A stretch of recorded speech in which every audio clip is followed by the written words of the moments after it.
Well, good morning on day 4 of our Kungsleden adventure. Um, our plan was to go hiking up the highest mountain in Sweden today, Kebnekaise, which is somewhere in the mountains behind me. I'm gonna flip the camera around so you can better appreciate just the world around me here. So that we knew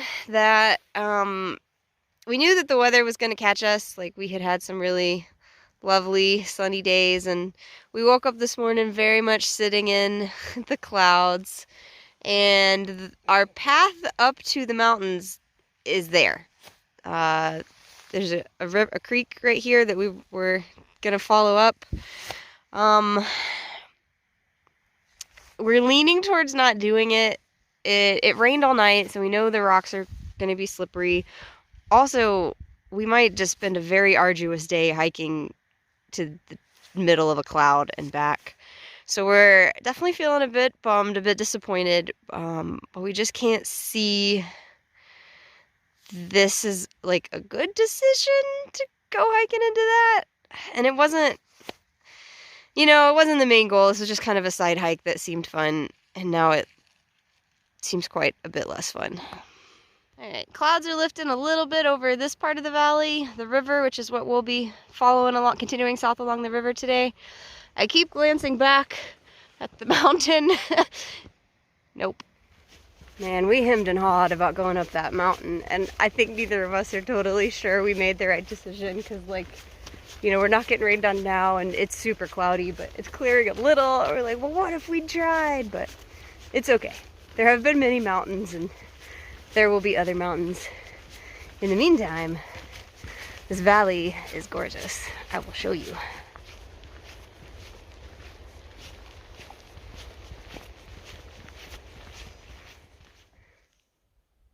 Get out this way, you can see more buildings, which I believe are part of another Sami village.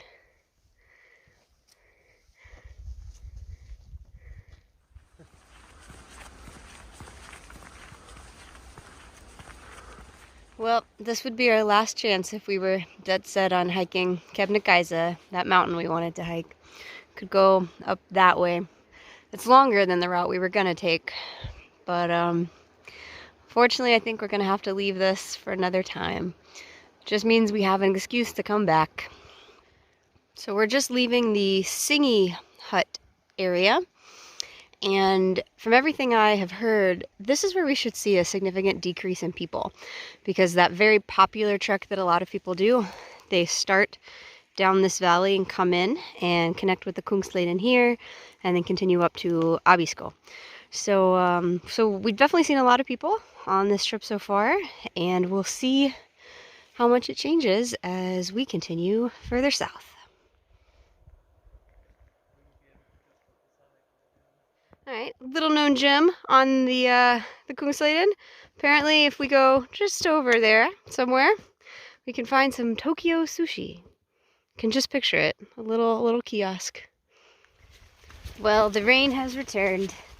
It's just kind of a gentle mist right now, but we are suited up in our rain gear, and obviously the trail's pretty wet and muddy, and everything just feels kind of wet.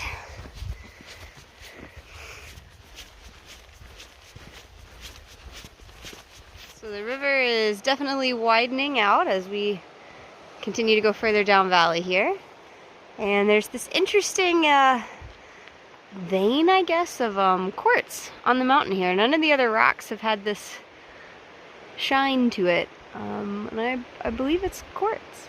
Looking back over the foggy, misty valley that we've been walking through. Probably into more foggy, misty valley over the hill. I found our next trip. It's Mordor. First, you have to travel through the Misty Mountains. We do.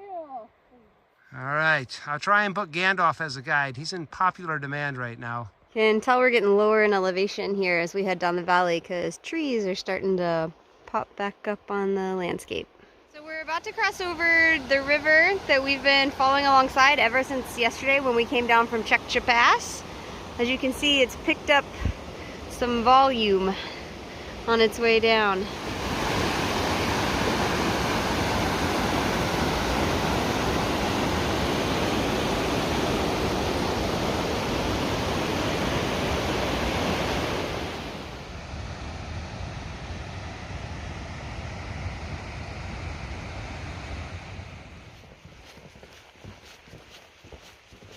So we're almost to our next hut that we'll go by. That's right over here. It's called awry or something like that. And this is the lake near it. It's not exactly sunshine over there, but you can see the clouds are lifting and at least letting us know the sun exists. Awry, we've learned, means lake. So every time the huts are by the lake, they often have the word awry as part of them. Anyway, we are excited to get to this location for an eagerly awaited lunch break. Lunch with a view.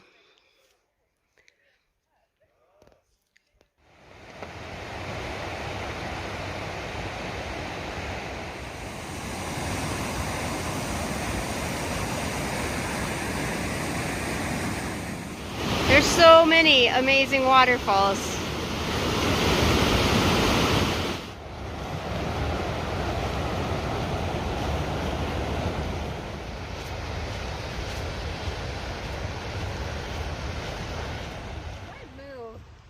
I don't know. Well, we'll see what happens. Let's just see if I fit. Oh gosh! Oh no! Uh-oh, you want some help? Okay, it's okay. Oh. Okay. Alright, Here. Here, take my camera. You can watch me come through and see what I do. Alright. It's recording. Is there a much easier way? This is my theory. Oh! Why didn't you tell me that That's before? what I did tell you to do. No, you didn't. Just slide the board out. You did not tell me like, that. oh, you better get a video You of said this. go through it. I told you. Oh.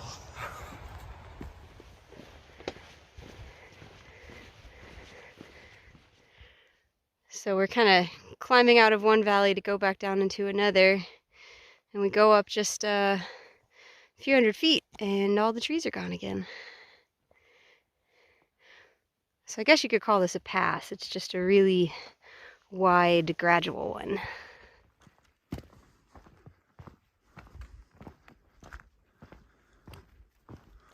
So Nate, who does more studying of the map than I do, has informed me that we're headed down into this valley where we will cross a lake and then immediately head back out of the valley up there.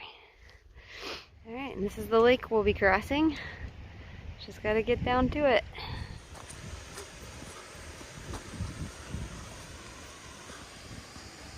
There's quite a waterfall on our way down. This has been a painfully steep descent down to the awry hut. We're close to the bottom of it, but I mean, it is very steep. I don't know whether it would be worse to go up it or down it.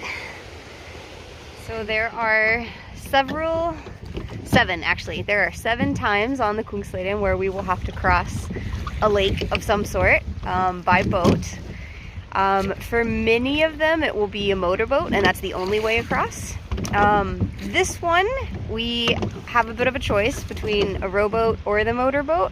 And obviously, you pay for the motorboats. Rowing yourself is free. But we missed the last motorboat by 11 minutes. We were very, very close.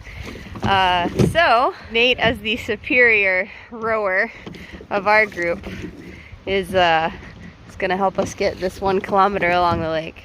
I can tap in if needed, but I would probably just steer us in circles. And there's the pretty waterfall that we steeply descended right next to. We came down at almost that same grade, I would say. This is super pretty. It's easy for me to say I don't mind rowing because, well, I'm not really rowing. but I think it's nice. Nate, do you think it's nice? I think it's really nice. Okay, good. Our feet are saying it's really nice. Yeah, off the feet is a nice feeling. And it's just a 45-minute climb to the top. Yes, Okay. That's all. So we've continued on. We've got quite a climb on this side of the lake, and this is looking back down. That's again the waterfall we walked right down beside earlier, and just some of the rest of the landscape.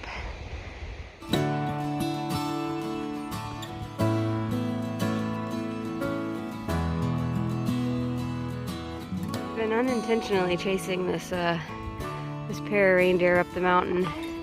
They're letting us get a little closer, so maybe they've decided they're tired of running from us.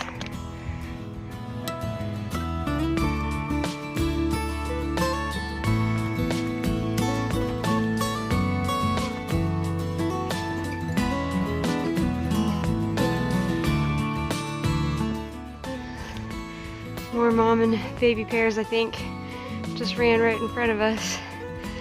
We're like surrounded by reindeer up here.